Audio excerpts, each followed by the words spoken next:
Hello, everyone, and welcome to the Purr Play Sip Podcast. We are a Perfect Day Cafe, and we have a podcast to talk about all things cats, all things kittens, all things adoptions, all things shelters, and all things community impact regarding cats. This is Robert, Operations Director. and this is our Tiny Mike, of which we're trying to continue to grow and expand all the different things about our podcast. So we're here to talk today a little bit about, what do I have it down here? The most common issues when you are rescuing a cat. Health issues. Yes, health issues. It's a really, really important part about what it is that we do. The reality of what's going on is the shelters, fosters, people who surrender kitties, as well as the cat cafes, all follow standard protocols. They're all within 80-90% of the same of what it is that they do. How they clean, all the different vaccines that they have, all the different things like that. And even though we try as hard as we possibly can, and shelters do everything that they can, you cannot control Mother Nature. You cannot prevent everything. For example, we go out and get flu shots, but that doesn't mean we're going to get the flu. Unless it's 2020, right? Or 2021. Nobody got flus. But anyway, this is one of those things where we're going to follow every single protocol. One of the things that I think that really stresses out cafes the most, and I imagine shelters, again, I don't want to speak on behalf of all the cat cafes and all the shelters, but one of the things that stresses them out the most is when somebody's calling up and there is a sick kitty. We don't want any sick kitties. We want to make sure that wasn't something that we could have prevented and things like that. But it's also part of something you have to emotionally accept if you are going to work at a shelter and you are going to work at a cat cafe. Or quite frankly, if you're going to be a vet or vet tech as well. Again, it's Mother Nature. It's an emotional thing because people are having a new family member in there. So that's a really big deal. Did you know that giraffes can birth kittens? I know. Look at it. Oh, shh. We're in the jungle right now. This is the Catechus pilaticus. So anyway, yes. We are here in the Perfect Day Cafe. We are closed today. It is National Cat Day, so this is the second one of our podcasts. International. It will be national tomorrow and then regional the next day. So, but no, it's difficult to control Mother Nature. And one of the things that I want to make sure that we say as well too, Robert, you have been a huge part of over 6,641 adoptions, as well as another 1,400 or more in Covington. And 100 that I've fostered. And 100 that you fostered. But one of the things, as much expertise as we have, we are going to say flat out, if you adopt here, first thing we tell you to do, go to a vet. As a matter of fact, if you know you're going to adopt from here, get your vet appointment first and make sure that you do that. But we are not speaking on behalf of, if your vet has told you something, follow that vet. We do not want to profess to be professional vets, but we have been a part of a lot of, scenarios. So would you agree with that? Yes, I would agree with that. So, yes. So, yes, once again, I have no medical, let me back up, no formal medical expertise. Everything I have is just from personal experience here at the cafe or at home with foster cats or my own cats. So, yes, if you are concerned, don't be looking to this video for your answers. We can guide you, but we do not have all the answers. Please see a professional vet. Thank you. That's my PSA. Okay, so the most common things you run into after you adopt a kitten. I'm going to say specifically kitten versus cat, because usually kittens are more prone to illness than cats are because they're young, they're medically fragile, just like human babies are. I make that comparison a lot. You expect small babies to get sick a lot because they do, and yet some reason people don't think kittens are susceptible to illness. Yes, they are. They're still developing their immune systems. After they leave mom, they're not still getting the same immunities that she had. So that's why we tell you to get to the vet system. So the most common thing you're going to see is an upper respiratory infection. So that's fancy words for basically a little kitty cold. So you're talking sneezing, coughing, some colored discharge from their eyes or their nose.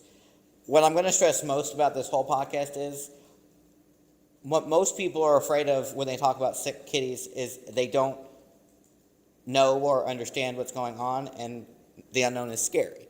So I get being scared. So I'm hoping by explaining all of these things that you understand that they're really not that scary, and most of these things are easily treated with antibiotics or some sort of medication.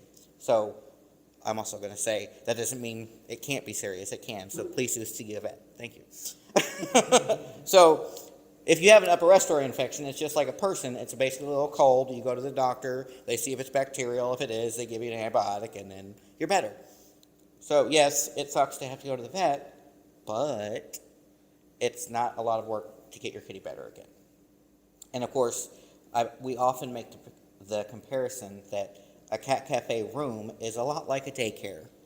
There are lots and lots of little grubby paws on everything, and they share, and they kiss, and they bite, and they share food bowls and water bowls.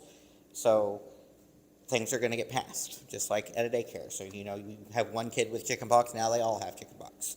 So it's going to happen. Rosemary straight up tells most adopters of kittens they will most likely get sick, so please just take them to the vet.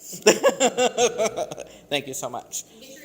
And get your insurance. Well, we offer insurance. Not all cat cafes do that, but a lot of cat cafes will offer you complimentary insurance for like a month. And even if they don't, pet insurance is not all that expensive. It's come a long way. A lot of employers currently offer it too, so you can ask your employer if they offer some sort of pet insurance, so that's an option for you too. So the next one, so we're just going to jump from the most common and least scary to the scariest. So people will often ask us if this cat has been tested for FIV.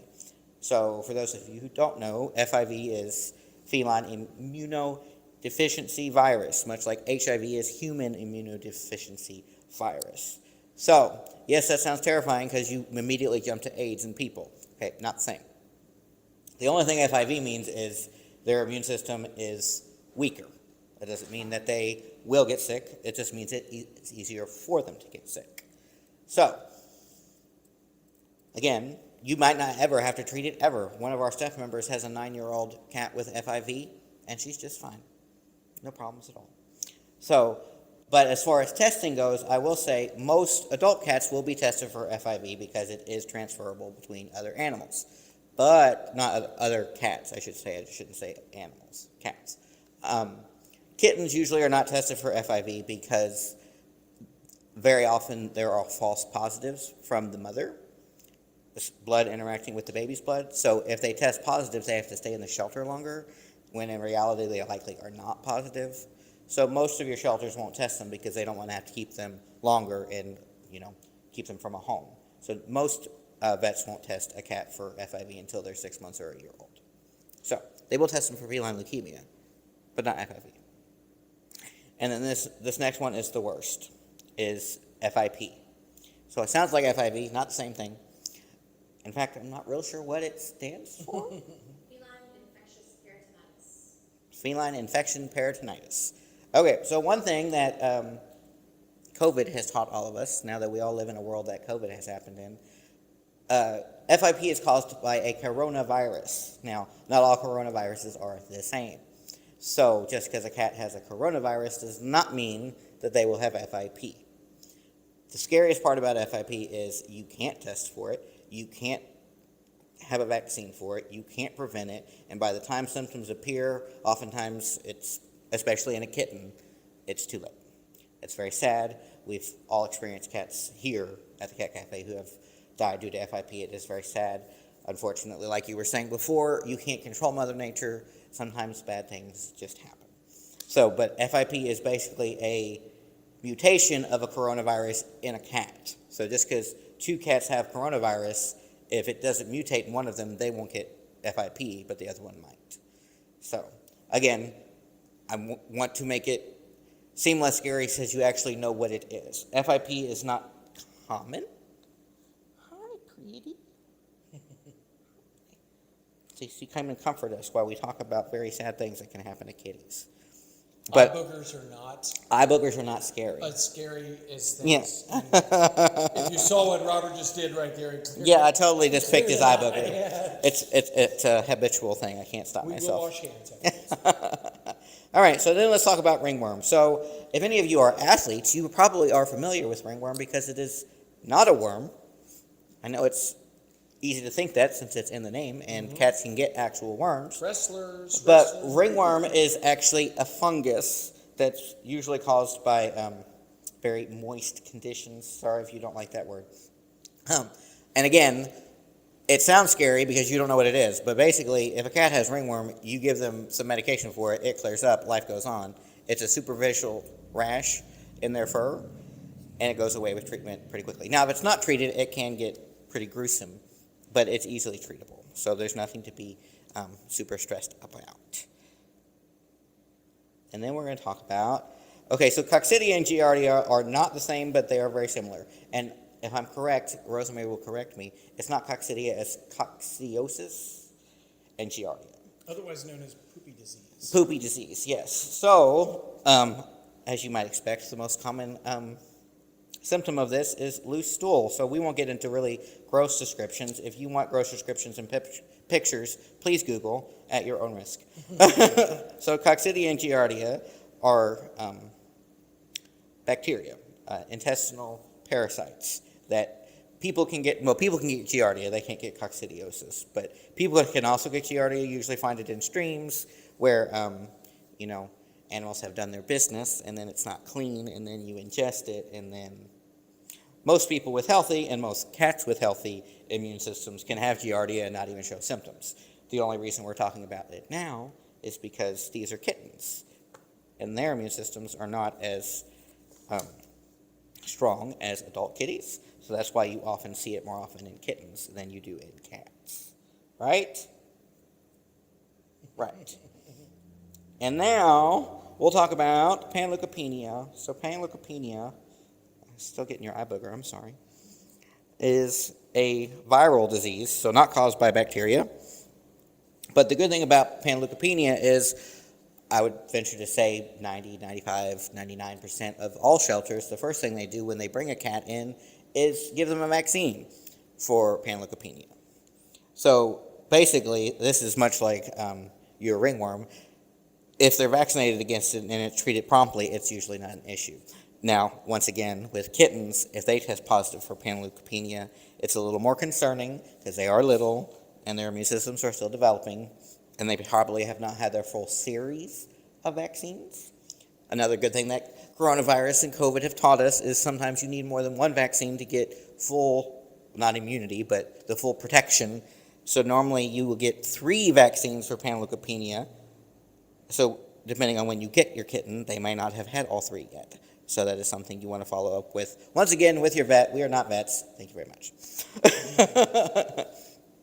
And then finally, while we're talking about vaccines, we're going to talk about the FVRCP. So I'm going to use a lot of big, fancy scientific language here, so forgive me if I pronounce this wrong.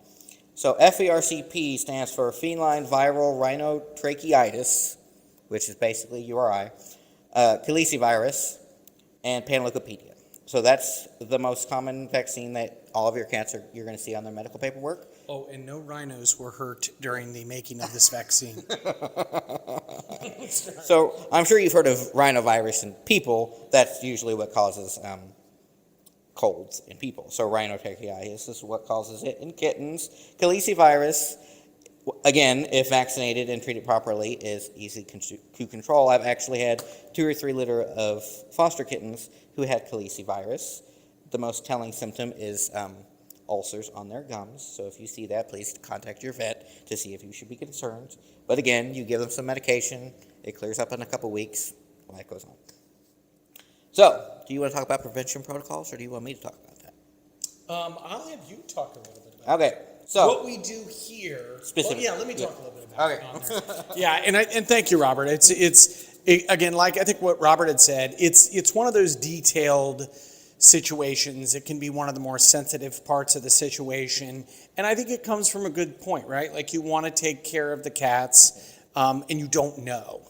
So you're just scared. So you're just scared about it. But it But is you know important to it's not also that understand, scary. yeah, and we've been around cats, so we know when to be scared or what not to be scared. For example, like you had said, if this is a bacterial situation, it's 3 to 7 days worth of medicines and it's done. Yeah. And I think it's so important to understand that if you have a cat with Pan-Luc or Giardia or Coccidia or even an upper respiratory infection, if they have those items and they're in the wild, like the chances are not good. Yeah. But yet we, as a caring and rescuing society, can just give them some medicines and then they're back on their feet within several days. So that's an important part of it. It's still part of that rescue. And yes, as far as our protocols are concerned, I think Robert had said, again, there's a standardization, what the shelters are doing. FIRBCP is being given on every single one of the kitties. The other thing that we're doing in here is just a constant cleaning. So every bit of our fluff that you see in here comes back up, gets cleaned. The whole room in here gets cleaned out every single day. We're even applying what is called Excel, which is a high potency. Hydrogen peroxide. Right, and they're not in here. They're all very safe when we do that. But again, it is another one of those things where we're cleaning everything in every possible way we can. It's part of our protocols. The other thing that we are really big into is 2 other preventions. Number 1 is making sure that we keep this a loving and stressless environment. So you saw when we were petting cats, this is what they love. This is what de-stresses them. Make sure that happens. And last but not least, the number 1 thing that prevents cats from getting sick is the amount of time that they spend in a shelter. So trying not professing to be that it's only coming from the experts of the shelters we work with. Get them in, get them out as quickly as possible. It is very important That they climb up your that leg they with climb their up their claws leg out. with their claws. Get the scratch there. These are the legs of a cat cafe proprietor. So get them adopted as quickly as you possibly can.